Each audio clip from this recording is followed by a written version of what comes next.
26 புத்தாண்டு நல்ல எண்ணம் நெஞ்சம் நிறைய நல்வாழ்வு தரும் ஆண்டேவா.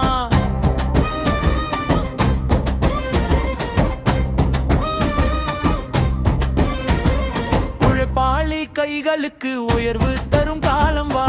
உண்மை பேசும் மக்களுக்கு உறுதி தரும் ஆண்டேவா.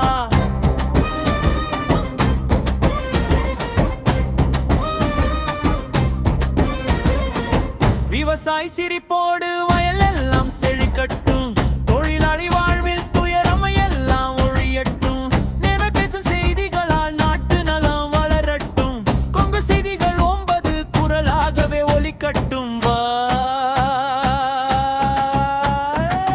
கல்வி சுகம் சமத்துவம் குடும்பம் எல்லாம்